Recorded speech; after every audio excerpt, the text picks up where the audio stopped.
Vanderlife have that one through. There's the Jax ban as well, coming thick and fast these few games. Of course, the start of the LCS is kind of what we expect. They do a lot of research coming into these opening matches. Yeah, you know, because you've got so many weeks to prepare for it, you can anticipate your opponents, there's scrims going on, etc. I still want to highlight the fact I don't like a Kassadin first ban on red side. You have time to get rid of it. See if you can bait it out from your opponents. See if you can get rid of it. Regardless, Roccat opt not to do it this time round. And I'm interested to see what their final ban will be. If it will be something like an Evelyn against Diamond, if that's even something that would be first pick worthy for Gambit. I'm not sure because they've got a new player. As Edward has said, there's a newfound energy. We'll see what they prioritize going into their first pick. Kassadin and Twitch, the final bans coming out from both teams, so we're not going to see that Twitch through, which is interesting. Is it going to be an insta-lock Lee Sin for Diamond? Yes, it is. Is the king back? We will find out in 30 to 45 minutes. He's most likely going to do better than Jankos did previously. I mean, unfortunately, Jankos' Lee Sin from earlier today was very uninspiring. I do think you have to give some credit to Millennium for reading him well. Roccat have a 5-1 record against Gambit. If they can predict where Diamond will go on this Lee Sin, then we could see a similar situation where Roccat can counter-gank. Because as we've said, Evelyn is up, and Jankos has used Evelyn to great effect in the past if they want to go that route. Judging by Roccat, they've also seen the stats. They've been looking at the screens and thinking, you know what, don't think we can actually let Nidley through for Nick.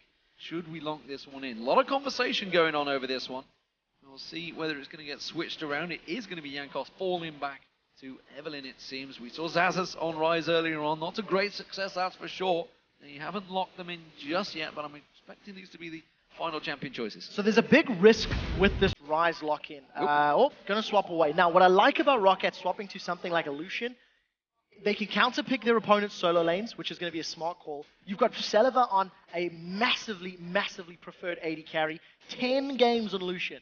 He's played 10 games in Caitlyn as well during the spring split, so a lot of experience on this AD. And you're obviously denying it from Genja as well. Genja has trended more towards the Jinx, though. The reason I like Rise not getting picked in, if Gambit had gone for another early game, strong laning champion against Rise, Roccat would have been in the same position.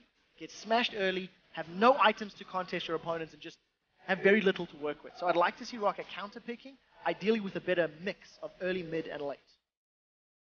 What will Gambit go with? Gragas, there's an interesting one. He's gone through a bunch of changes through the last few patches. We haven't really seen him since about 4.5, I don't feel. Caitlyn would be a old tried and tested for Genja, and it has been locked in along with the Gragas. So the Gragas support is where we're expecting this champion to go. I want to touch on two things. One, he has been changed somewhat significantly over the rework from 4.6 and now obviously some tweaks in 4.7. He's not going to be insta-gibbing everybody. He does have a slow, does have knockbacks, etc.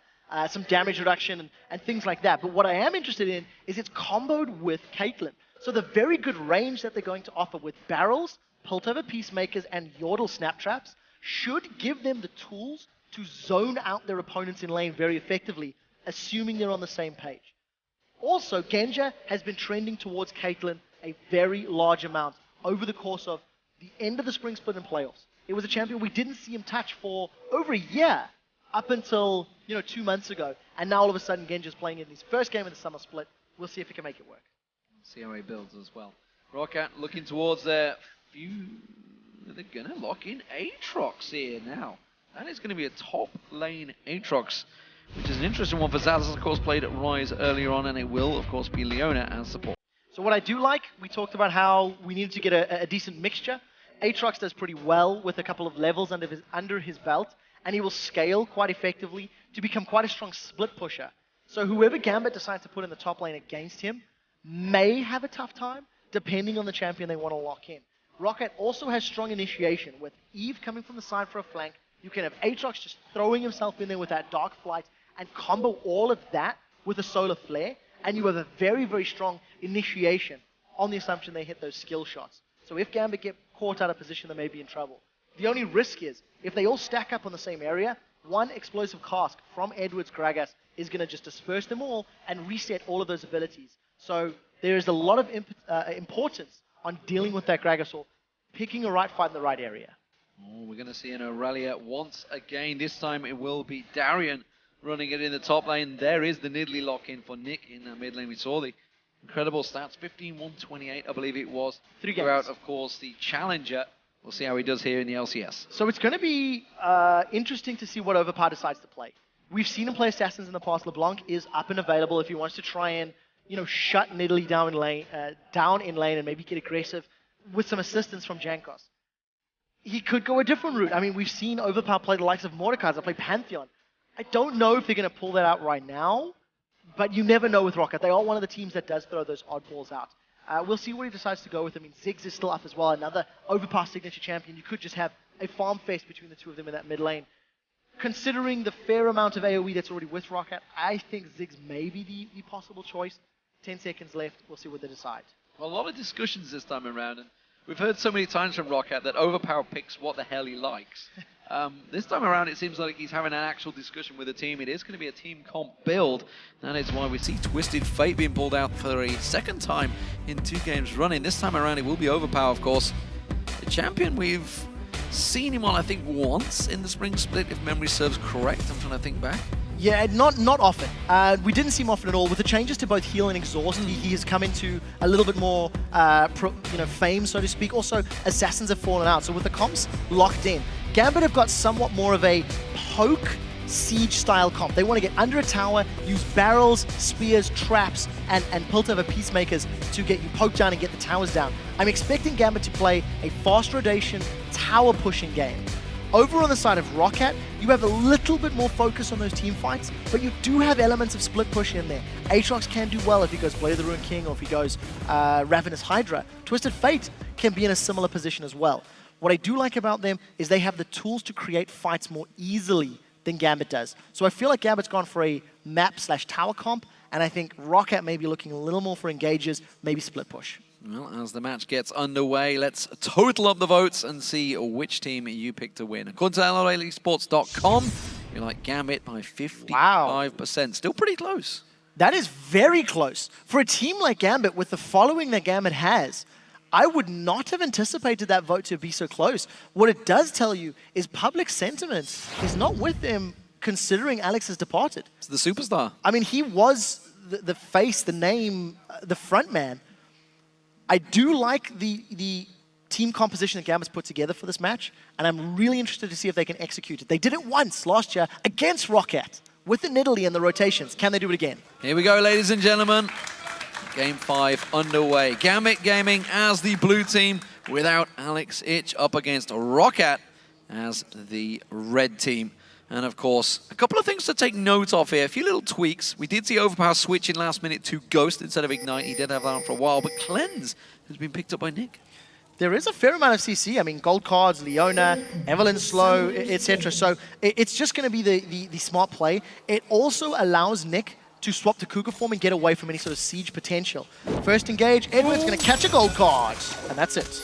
Luckily, he got into that bush just in time. That was the most anticlimactic level 1. Indeed. Genja actually going to get a poke here. Straight face checking in towards Celaver. Now he's going to have to back out. You can see Overpow coming around the side. Gold card ready and waiting. Genja's in all sorts of trouble. Stun card goes in. He's already had to use the heal. He's going to try and get away with this one. 90 caliber net had to be leveled up and used, but he does get away. Jankos now, he's caught out by Diamond. I retract the statement. Very exciting level 1. So look at summoner spells traded. Flash and heal from Genja in reply to a Ghost and Flash from Overpow. So as well as a Flash from Xaxus. So Roccat now have 2 lanes that are gankable, considering Diamond is on Lee Sin, which is a very, very strong early game ganker.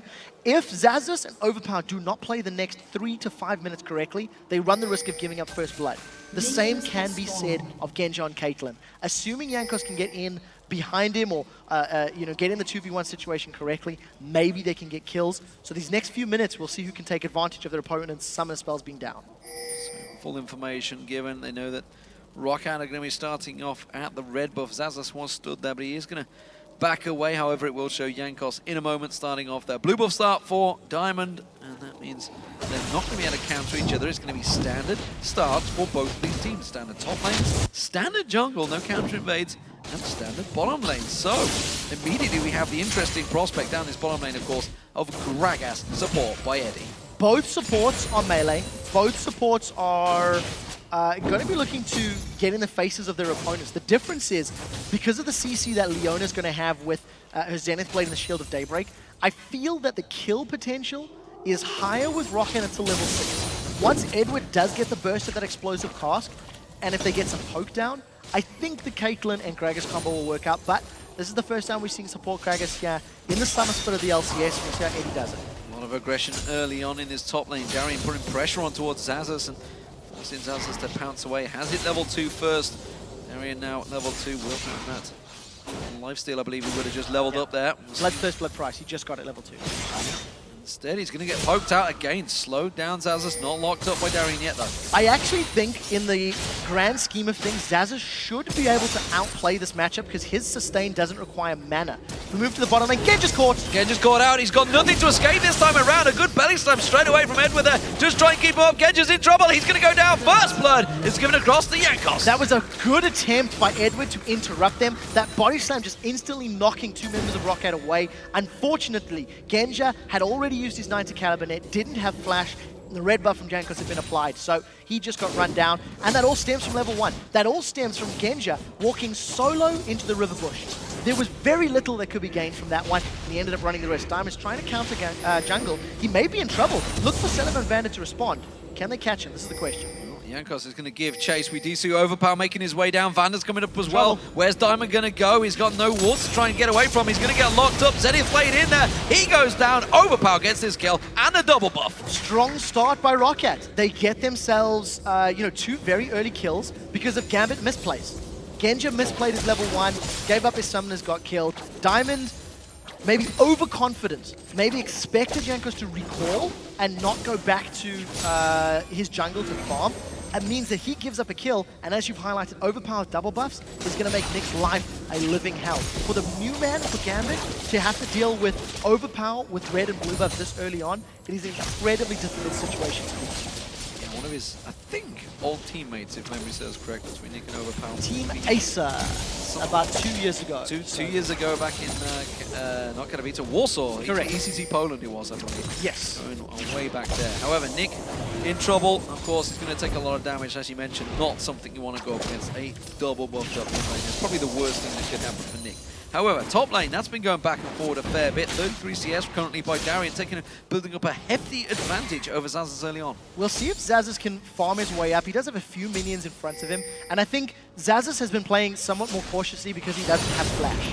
You need to keep this in mind. Every time Darien jumps into Xaxus' face, Xaxus has to keep in mind that he doesn't have that summoner spell to fall back on. But there's a bunch of minions, so the gap is not going to be that close. And as I was mentioning earlier, if Darien wants to get aggressive and jump in Xaxus' grill to try and poke him down, he's got to use his mana.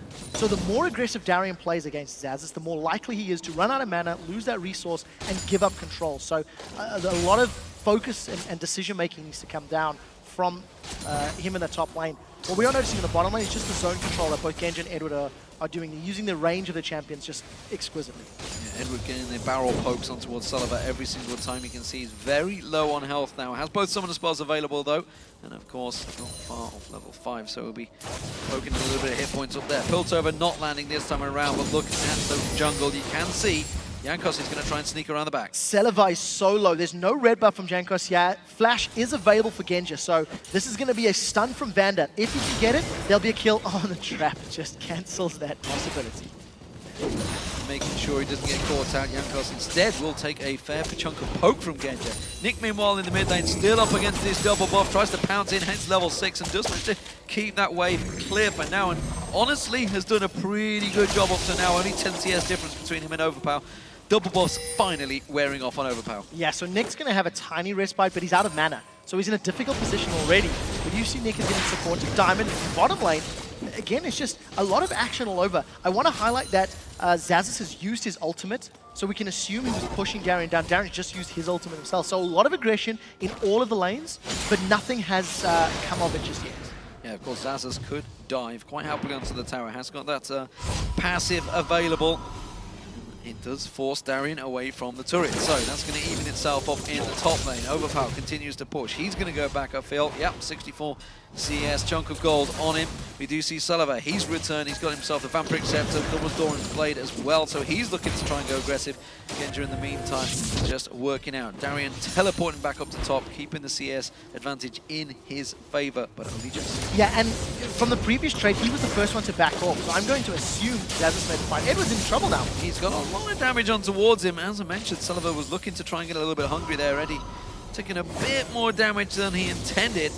Nick returning back to the mid lane, building towards that Athene's and Holy Grail. Overpower himself goes for the Source Boots early on, as well as that Chalice. Yeah, you know, if you look at the way the lanes have played out so far, Roccat have simply gotten their advantages because of the correct play from Jankos. And the reason I highlight it is just how it was the exact opposite earlier in the day. So Jankos has actually shaken off the loss against Millennium. He's got his head in the right place, and he's made the right calls this game. Roccat are about 2,000, just shy of 2,000 gold ahead of Gambit. They've made no attempt for either the Dragon or Towers, and I think they're just going to keep this laning phase going. Decent advantage in the mid lane. I think Xaxus has already started to push Darien back, so I'm expecting Aatrox to be more difficult for Darien to deal with.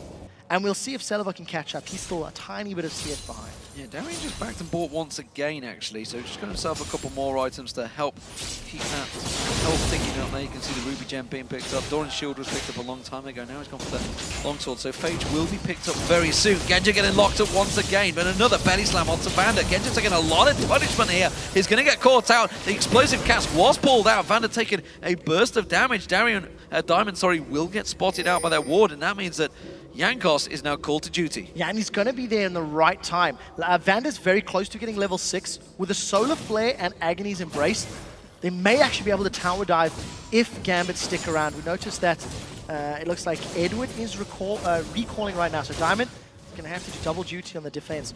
Don't know how confident Roccat are feeling. It would be a risky dive, so probably going to play this one a little safe. And overall, Roccat just getting themselves in a good position. I talked about how I expected Gambit to maybe play a tower game. They haven't done that. They didn't go for the 2v1. They didn't go for a siege, and there's the dive. Diamond's the one they're going to focus on. Can safeguard across and will get away free. And now they're in all sorts of trouble. Jankos actually taking some damage from Genja. They have done enough to bully him out, but look at VandeR. Very close to going down the turret there. Very confident dive. It does turn out Roccat were brave enough to go for it, but they didn't make it stick. So unfortunately, no kill, and they also do not get the tower. I don't think they'll be too unhappy with that, because they are doing pretty well in this laning phase. A brave Dragon. Explosive Cask is not up. Nidalee Spears could hurt if they come down. Edward's going to reveal this, so let's see when Overpow roams. Once he comes to join the party, that's when things are going to get a bit more serious. Explosive Cask is not available, but Ignite is up for Eddie, and we know he's not shy of going for a kill. And that does force Roccat away. Jankos taking far too much damage from the Dragon. Yeah, really. He's going for it. Oh, Edward. Oh, he finds the barrel on Jankos. Now he realizes it, but he didn't follow through. He's got Flash and Ignite available. He's going to go in towards Jankos. Is he going to try and back away from this one? Eddie is not normally one to back out of a fight, but this time he will, and buys time for Gambit to sneak in and take themselves the Dragon. Roccat just with a little bit of a half-hearted attempt. They didn't really fully commit to Dragon, and the moment Gragas got up there, I don't think they had the timer on the Explosive Cask, which is why they didn't go further. We'll carry on with that in a second. Destiny's available. Let's see if Overpow uses it for the gank, or if they're just going to get the tower. Looks like they just want the tower right now. Took the middle turret, of course. It does mean that Gambit actually tried to push the bottom, but they didn't take it down. So that's going to be 2-0 in turrets for Roccat. Does give him a fairly hefty gold advantage. Nick did maybe sneak up there to try and help out Darien, something Darien's not had for a very long time. A lot of assistance in that top lane. But you can see Celaver got himself back down that bottom lane. Gone for boots very early on here, Berserker Greaves. It's a different itemization build. You know, Genja's going for your more standard sort of BF sword boots. We'll probably see him getting the likes of a Bloodthirster. Celaver, we'll see how he does. I mean, he's got a very big disparity when it comes to attack damage. Genja sitting at 143, Celaver at 109. So unless he gets assistance from Jankos and all of the bonus damage from Leona and Leona's passive, those Sunlight procs, I think it's going to be a difficult trade to win. With that BF sword on, Celaver's got to be really careful. Eddie has his Explosive Cask available. He has Ignite ready. Genja will put a lot of damage down. They're actually going to dive in towards him again. Belly Slam caught on. VandeR now taking all that damage. That shield will try and cover it off. Celaver takes a bit of burst, has to back away as well. This is a close trade between these bottom laners, and the junglers are about to get involved. It is. Genja does not have heal available for the upcoming fight. We see Celaver does. I think this is going to turn into a big one. Junglers are both available. They've caught Genja. They're going in towards him, and look at that. Diamond straight away in there. VandeR gets punked into the side. Genja backing away. Destiny called in. Here comes Overpow. Comes straight in. Wildcard's flung out there. This could be 3 in 1. It will be. Darien teleported in, but it's at the death of himself. And would you believe, just like that, it's a 4-for-0 to Roccat. Roccat pulled that off flawlessly. The teleport from Xaxus just came in earlier than that of Darien, so they end up getting better positioning. They get multiple kills, and because Overpow has Destiny, Nick had not roamed or had no idea that was coming, didn't interrupt it. Roccat just gets a slew of kills. The one thing that is so unfortunate for Gambit, that is a 2-man stun for Solar Flare. Only Eddie, I believe, was just unaffected by the stun, and it's just clean up through for Roccat. Look at the HP bars. Only Overpow was at about 50, 50-odd percent HP. The rest of them completely finished. The ideal target tanking that's hurt with Xaxus, and just another great call from Roccat in the second game. So early worries for Gambit fans out there. They weren't sure how this was going to work out, and nor were we, honestly. We weren't sure. We've been obviously talking to the players. Edward seemed very confident about how the bottom lane pairing would work between himself and Genja, but at 0-2-0 and 0-1-0 up against a 1-0-4 and 0-0-5, it is absolutely not going well in that bottom lane. Mid lane, look at this. It's only a 10 CS difference, but Nick, of course, had early trouble worries, mainly the fact that Diamond gifted the double buff across to Overpow. I have to question Gambit's decision to not go for a lane swap or not go for a fast push style of team play. If they had, I mean, you see how effective Genja and Edward were in the laning phase of pushing Celaver and VandeR away. They had a CS advantage, they had Celaver on low HP often. If they had used those tools and tried to rush down a tower, get Diamond up there in a 3v1 situation maybe, all of a sudden Gambit could have roamed and rotated. If you go back to week 9, week 10 of the spring split, Gambit were blue side, Roccat was red side, Alex was playing Nidalee. And they did that. They roamed, they rotated. I actually think it was the first time we've seen Genja and Caitlyn. And Gambit focused towers on kills, worked in their favor. Jankos starting a fight. Here comes VandeR as well. Jankos going in. Diamond's going to be the focus. He's got nowhere to run, nowhere to hide. He gets caught out. Jankos gets pounced in towards him, but he actually fancies this one. He's going to keep on chasing. There comes the Destiny coming in towards it. Nick Wellham's going to get talked out. He gets taken down the side there. Edward gets focused on as well. He manages to drop, and now Nick runs for his life, throws out the spears, but it's another 2-for-0 to Roccat. Rockat's response is just superior. Roccat have the tools and the positioning to start those fights, and they catch Diamond out a little bit in the river, land the gold card, land the solar flare, and they get some kills. And now it's going to open up, more of the map. Look at the positioning. I mean, this is a 3-on-3, and so unfortunate for Edward, it actually knocks Jankos with the red buff in range of Nick. That explosive cast helped Evelyn, who is melee, who wants to be in your face. I think it does scream a little bit of inexperience on that Gragas at this level of play, not maybe evaluating where to put that barrel. It could also just be that Jankos got one step to the left and got knocked the right way. But as it stands, Roccat now in the same position they were in earlier against Millennium, except in the lead instead of behind.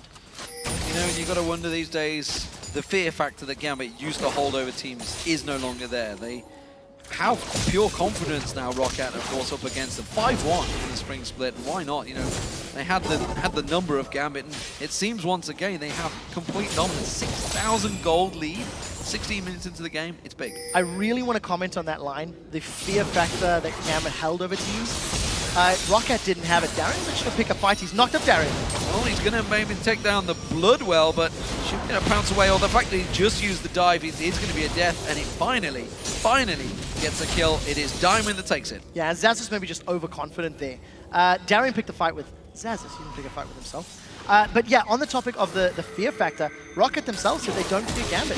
You see Overpower gets himself a red card, not the gold card, so Diamond's going to be able to escape that one. But as it stands, that is a small victory. It lands in Diamond's pockets. You asked earlier if the legend is back.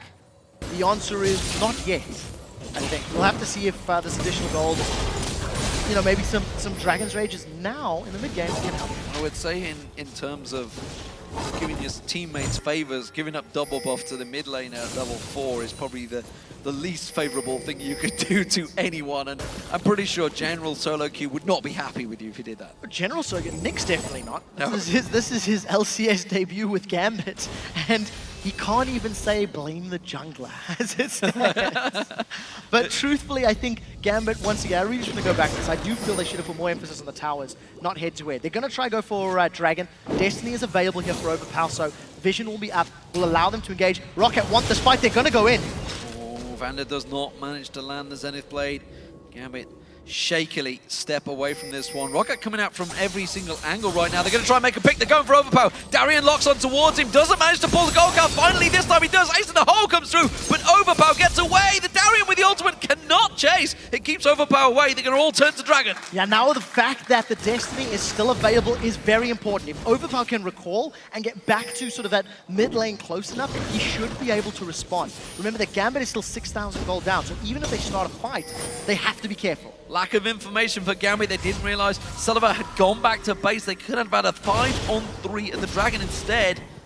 They hadn't got the wards, the vision, and again they back away, and that puts Roccat straight back in it. I actually think that was the right decision. Not only did they have no information to work with, as you've highlighted, without deeper wards, the fact that Destiny had not been used and the assumption that the teleport was still available from Xaxus, you know, regardless of his positioning, is something that Gambit needed to keep in mind. They can't run the risk of giving away even more kills and objectives. Roccat, a challenge for blue buff. I think Xaxus is in a good place to secure this one. Here comes Jankos with Smite.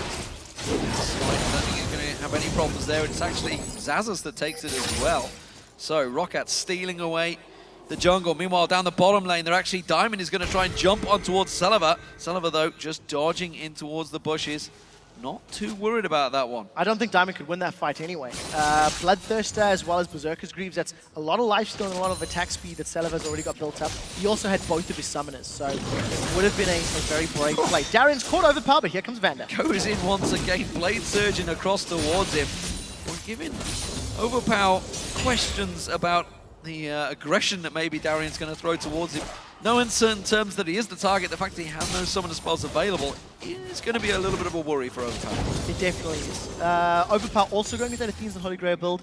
I was talking after the previous game to some of the guys, and it is sort of the standard on Korean Twisted Fates, actually, going for that CDR and mana regen. Xaxus afraid of the Trinity Force Irelia, so with only a Blade of the Rune King, he's not looking for a duel, not looking for a fight. We've already seen it go, pear-shaped for him once this game. Well, we're wondering, how many times have we said without Alexis to carry, Gambit are looking in trouble. The fact that he's no longer there, somebody has to step up, and Darien seemingly the one that's been very aggressive here. Of course, with a Nidalee in your team, he's simply going to be picking off targets, making them lower on hit points, and if Darien can manage to Blade Surge onto a target, it will take him low. The problem for Gambit now is, because they are like, 6,000, 7,000 gold behind, they don't have the strongest of engages. In order to pick a fight, Irelia and Lee Sin have to dive in there. They don't have a Leona, they don't have a gold card, they don't have an Aatrox with Bloodwell passive. So in order to do it, they need to throw everything they have at a team. We'll see if they're going to do it this fight, because they don't have hard engage and they're just going to rely on this poke. Diamond's going to have to try and go for the steal here. Throws a spear in, but he's too late. And now he's in all sorts of trouble. He's got to safeguard away. Does manage to have to flash out in the end there. VandeR taking some damage. The Cologne doing work on Diamond. And again, it's another gold advantage for Roccat. Roccat grabbed themselves a dragon. Xaxus gets caught up by Darien again, maybe forced to flash over the wall. Oh, he's picked a fight. He's fancying it because Destiny comes out. Now Darien's in trouble. He's going to get picked off as the target, and Xaxus takes himself the kill. Now Jankos, he's caught out. Diamond's going in for this one, and he may well be able to take it. He's going to manage to turn it around. Jankos trying to use the ultimate. Oh, now he's in trouble. Celaver's going to join the party. Flashes on towards him. Diamond's in trouble. He goes down, and Roccat continue to get kill after kill. And a tower as well, thanks to catching Darien out. The Twisted Fate ultimate just allowing Xaxus to turn the tide of that battle. Now, Roccat have got pressure in the top lane. They have pressure in the mid lane. Nick is doing the best he can to run away, but this is what we talked about. In these team fight situations, unless Roccat overcommit and get themselves in a poor position, the only thing Gambit has is poke. The only thing they have is poke and disengage from explosive cast. Darien, he wants a Celaver, he wants a VandeR. Let's see if he can do it. He's going, he's teleported in, he's going to go aggressive, but it's not going to work out. Instead, he may well blind check this bush, and Roccat are ready. Has to put the ward down. and he will back away. Darien desperate to make plays here for his team, and it is not working out in his favor. 300-second cooldown on that teleport. It was to a ward. Roccat sort of seen it coming, sort of, you know, got a sense it was happening and just peeled away to the river. They found the support of Overpow. They had stun lock potential, and unfortunately for Gambit, they now found themselves on the brink of a 10,000 gold deficit. They are 4 towns down. They haven't even got an outer turret of Roccat. When they've got such good range and they've got such good ability to, you know, zone away opponents, because they only have poke, this is one of those situations where you've got this poke-themed composition. If you can't poke your opponents down, it is your only tool to make use of. And Roccat, I think if they play this one smart, they can play the map and, you know, arrest even more control. VandeR going aggressive on Darien there. He is 007 James Bond right now, so maybe that's why he's starting to start that one off. But Celaver, he's going to come up, get himself another chunk of CS, and quite happily keeping ahead of Genja, who has been fairly inactive so far. 0-2-0. Keep your eyes on Diamond. I mean, overall Gambit have good dive in the form of Diamond and Darien, but there's no one to dive to anymore. They're all too strong. That's the case. And if you dive to Twisted Fates, he's going to be able to get a gold card down, going to be able to stun you up. If you dive in together, like we've seen previously with Irelia, Lee Sin, Gragas, all going in a small area, the power of Solar Flare just goes up even higher. So Xaxus is split pushing towards the bottom lane, the rest of Roccat group towards the top lane, and Destiny's available again. So if Xaxus finds himself in a one-on-one situation, yeah, Overpow's going to join him. Eddie takes a peek, doesn't go around the corner. Diamond also taking a peek, does get himself the ward down, and the blue buff once again will be stolen away by Roccat. I think they're going to try and get involved in this one. Celaver doing a good job at keeping them at bay. There goes the blue buff this time around. It does go across to Overpow, and well, VandeR looking to go aggressive here. They're feeling confident in Gambit's jungle. Yeah, well, he's got the license to kill. He's looking for an opportunity.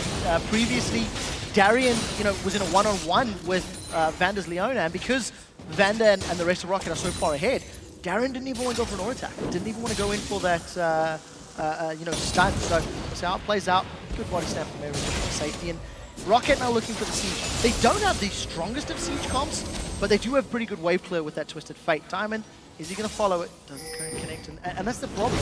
There's not enough initiation for Gambit. Well, while they're all trying to find all these picks, you can see Xaxus, he's down the bottom lane, happily shoving a wave in towards that turret, while the rest of Roccat keep them busy. They're rotating around, and then they get problems in the mid lane, so they have to try and react to this one. Genja will clear this wave out. They're going to go aggressive. They're jumping on him. Darien manages to blade surge in there, but he's going to get the support. Destiny comes out. They're going to turn this fight around. He's going to be Genja's the focus target. He's going to get locked at once again. Has the 90 caliber event away. Xaxus does finally get taken down with a blood well, bring him back to life. Diamond goes down, Darien goes down. The turret in all sorts of trouble as well.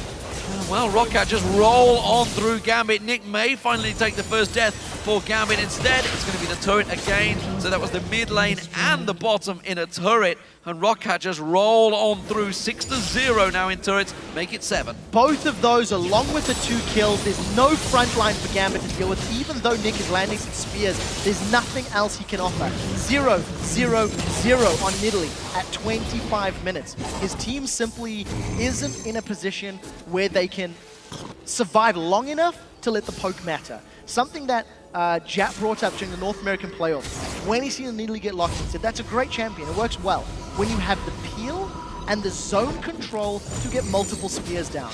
He theorized that unless you put something like a Thresh along with the Nidalee, there's not enough tools to keep your opponents away. There's not enough in your kit to slow them down, knock them away, prevent them getting to you. And if you can do that as Thresh, it allows you to spam multiple spears over the course of a fight. The reason I highlight Thresh specifically is because it was the second ban from Gambit. They had the opportunity, they had the possibility of taking it. This is a first pick Lee Sin that is 1-5. It has not done a thing for him this game. It's not worked out when he's up against Jankos, who had a terrible game in all honesty in game 1 up against Millennium, but he's 2-0-8 right now and having a fantastic match on Evelyn, which was banned away from him actually in game 1, so he had the opportunity to go for it but chose not to. It seems to be his best champion, certainly worked out for him well in the spring split. So, Roccat in control, Dragon up in 3 seconds. Baron, of course, is available, and it's going to be vision for the Baron that is being taken away from Gambit. They're trying to get the wards in there, but quickly, Roccat come in and sweep everything away.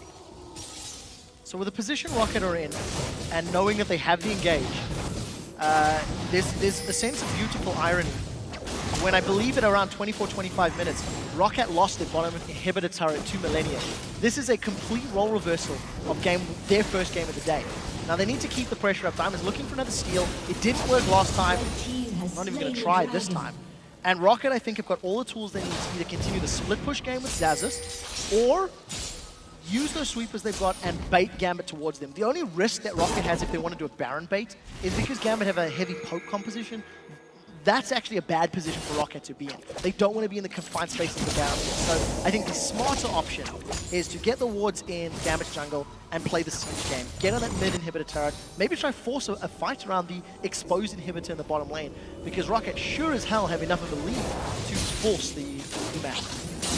So far, 4-0-6, now got himself the death cap, of course, with that Lich Bane and Athene's. Source Booty went very early on, Void Staff may well follow, and then you can pretty much say job done for Twisted Fate. Still at level 15, almost completing all of his items. 4-0-6. Doing a great job, and honestly, he's had a pretty easy game so far. And we've seen, obviously, of course, a couple of Twisted Fates so far today. This time around, Overpow using that Destiny to great success. Jankos pink warding off the Baron. That's going to clear out any last little bit of vision Gambit can put down. Just out of range, I feel, that ward. I want to go back to the opening of this game where 55% of the LoL Esports vote was in favor of Gambit winning this matchup. Statistically, Roccat are the favorites. Statistically, coming into this game, Roccat were 5-1 up against Gambit with Alex. Gambit have had a roster swap. Gambit have, lost what many consider their main man. Well, I consider their main man, their main player. And they have not particularly inspired me this game. They've got a composition that needed to be played somewhat differently, and now unfortunately in a difficult place. Roccat just looking for an engagement. Look, every time they pull Gambit away, Xaxus just gets more pressure elsewhere on the map. Look how confidence the fact that Jankos was there. Darien desperately trying to keep Xaxus away, but there's a 2-level advantage between the two, and that's going to be a problem for them. It's obviously a CS gap as well, which is obviously where those levels come from as well, so kills and deaths that have been gaining there. But you just saw Jankos, how confident he was, honestly, just running towards 3-4 members of Gambit, just poking down with his hate spikes rather than just throwing that ultimate down. This time around, he may have been caught out. Diamond goes aggressive, but has to back away, and Jankos quite happily walks away. A little bit of damage in Jankos really equates things. Xaxus, he wants to fight with Darien. My fancies this one. Darien this time has to back away, and Xaxus will just regenerate all that health with that lifesteal. He just gets gained off those minions, and problems continue for Gambit. So I'm gonna, take a step back and look at the whole day's games and highlight that the games that have gotten to this stage where one team is 7, 8, 9, 10,000 gold ahead of their opponents has stalled out excessively. And this is a problem that the European region seems to have. Our teams just don't know how to press their large advantage. Xaxus is trying to split push, trying to pull people towards him. But what does it accomplish? I mean, what else has Roccat done? They haven't gotten the inhibitor turrets elsewhere on the map. They haven't played a Baron base. Hey, they ate an ace in the hole, and now we might see a fight, but I think this is because Gambit are looking for one more than Roccat. To take a quote from Reckless after the All-Star. Oh, Darien, you're gone, he's dead. So back to Reckless, All-Star. He basically said, up against SK Telecom, I didn't even have time to farm away. That's what it was, because they just applied so much pressure across the map, and actually Roccat was kind of sitting waiting for a pick. They really were. And, Reckless, he didn't have time to farm away because he's used to his competition giving him 17 minutes to farm away.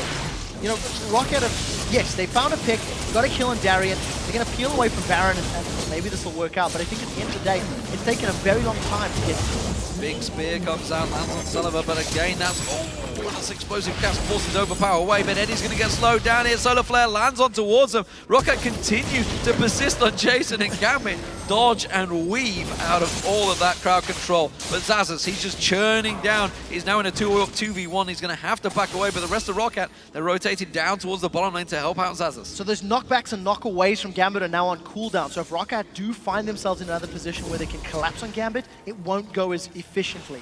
Diamond hit multiple members of Dragon's Rage. Edward hit multiple members with Explosive Cast, and that was the only reason they didn't give up more kills off that Baron engage. 50% of the inhibitor's HP is down in that bottom lane. Roccat with Baron buff are going to think about sieging. Destiny should be up shortly, but keep in mind Celaver is not there. He is just recalling, got himself a little bit more resistances to survive those spears. If we see one of them took 50% of his HP. Xaxus has been down this bottom lane for a very long time. He's got himself just shy of 2,400 gold. You can see, so he's clearing his way. He is finally going to go back and buy. You can see the gulf in gold. It's 4,000 gold between Darien and Xaxus right now. If you actually look at the total gold in the players, Xaxus had not spent 2,400 up until this point. That is half of the total gold Edward has earned this entire game. The disparity is just massive. 5,000 gold difference in the mid lane. We're approaching 20,000 total gold. Now, Roccat, you have a massive lead. You need to learn, or you need to make use of that, because as it stands, you get the vibe that Roccat may be underestimating their lead. They may not know it's this drastic. I'm not sure. 7-0 until it's 13-1. Well, their playstyle sure as hell doesn't suggest it. You've got to assume or have an inkling that, you know what, we've got a pretty big advantage here, buddy. Let's go for this one. Jankos comes around and simply just hits the inhibitor, takes a spear for the pleasure. And again, they step away. They're waiting for VandeR to pull the trigger, basically. So they're in a 3v3 in this bottom lane. There's a 2v2 in the top lane. If Gambit do commit, they've only got one real engage opportunity up from Diamond. Look for the explosive pass from Edward. It's either going to save a life or secure a kill. Celaver is going to get inhibited. And like, it's just half-hearted. Gambit didn't have the full forces available to them, so they've lost their bottom inhibitor. Now super minions are going to control the map for them. That should be the opening Roccat needs to push the rest of the towers down. They're going to rotate, push down that middle wave. All the rest of Overpow and Xaxus keep on shoving in this middle wave. Genja and Darien doing a good job of keeping them off the turret, but it's the middle one they need to worry about, because 3 members of Roccat are pushing in there, and they're going to be very close to sweeping around for that top. So the rest of Gambit are slightly closer now. So if an explosive cast is used effectively... Oh, they've caught Genja! They've gone in. VandeR pulls the trigger. It's Genja they focus on. He tanks the entire Gambit team and walks out to say, yeah, no problem, guys. Jankos is in trouble. He's going to get caught out, but that turret will fall. Xaxus keeping them at bay. The turret does not drop, actually. Celaver needed one last shot. There we go. They do take it down, but they certainly took a lot of time to do that. Very awkward engage from Roccat. That solo player was committed to just Genja rather. It didn't actually even net them the kill. After that, the explosive cast from Edward was great. That really dispersed all of Roccat, and it reset the entire fight. So because Roccat had to spend so much time sort of re-entering the fight, Jankos went in 1v3, 1v4, got bursted down, he was forced out instantly. So overall, top lane. Roccat a little risky, and there's Xaxus v Darien again. Yeah, it's a 3-level difference now for Darien. You can see, of course, the gold cards in there. Nick throwing out spears, just trying to keep them at bay, but Xaxus is a monster right now. 3-1-2, 308 CS, but the fact that he's hit level 18 already ahead of everyone else is a big problem for Gambit. It is a massive, massive problem. He's got a Bloodthirster to go along with his Blade of the Ruined King and to work with the lifesteal from his W, the Bloodthirst Blood Price. So he's currently got 31% lifesteal. And when he's absorbing life, he's going to be grabbing an additional 76 HP on every third strike. So it's going to be difficult to kill Xaxus because he's just going to sustain tank through any damage you're putting down. Well, the rest of his team have been back, they've bought, and they're coming back to push in towards the rest of the inhibitors. Of course, the inhibitor turret was taken down in the last push. It means it should follow through. Gambit, what are they going to do? Are they going to defend it? Are they going to back away to their Nexus turrets? Looks like they're going to want to fight this one, but I'm not sure it's a fight they're going to win. No, definitely not. There's a gold card. Edward's dead. Edward's just going to go away. Solar Flare doesn't catch on towards him. VandeR continues to try and go towards it. The inhibitor turret in the top lane goes down as well. Nick taking all the pressure from Celaver again. Roccat very haphazardly fighting that one. Xaxus having to tank everything through, but it forces the entire team away. Nexus turrets will fall, and Roccat, oh, they're not done yet because Gambit have all regenerated out of the fountain. They come back in towards it. Xaxus will get his blood well popped. Or will he? No, he won't. He's just going to lifesteal his way back. No problem there. Roccat just toying with their prey, but they're going to back out. And they decide not to finish. They definitely could have got their Nexus down had they all just committed a few more auto attacks. I have to highlight... Or actually hit the right target, you know, all the same targets instead of 5 targets in one. I have to highlight Rocket's teamfight calling does not seem to be the sharpest. That's 2 fights with a 20,000 gold lead that have been very, very sketchy. Now, you have to give some credit to the fact that Gambit's ultimates are disruptive. Explosive Cast, Dragon's Rage, does reset teamfights by knocking people away. But in the same token, Roccat simply haven't all been on the same page. Whatever the cause, you can, you know, ask and think about yourself, theorize. But as it stands, Roccat are just in complete control. When they do eventually decide to go for their Nexus, it is only a matter of time. You know, I would say it's a worry for both these teams. Obviously, Gambit clearly have issues here. They have problems. It didn't start off well for them. But Roccat themselves, you know, they lost to Millennium early on. They're having a rough game against a team that is effectively with a new member right now. We'll see how that one works out for Niku 0-0-0. We can't argue that he's had a bad game or a good game, honestly. He's had zero impact on the game. Uninspiring. Uninspiring is the word I would use. But Gambit themselves, while they're trying to keep them at bay, backdoor, Overpow, hello, that's the base going down. Roccat get themselves a victory, ladies and gentlemen, but it was far from inspiring. On the scale of 1 to ex-KMT, that was a -3 as far as the backdoors were concerned. But you know what? At the end of the day, Roccat got themselves a very strong lead very early on. They never let it go. I do feel Gambit could have played that composition significantly differently. And the result may have been very, very different. But at the end of the day, Roccat, they come out, they have a strong showing, definitely got to work on their closing ability. Well, 80+% kill participation for Jankos and Overpow this time around in this game. VandeR Bond, I believe, is going to be his new name. Finished on 007 towards the end there. It was a strong victory for Roccat, but far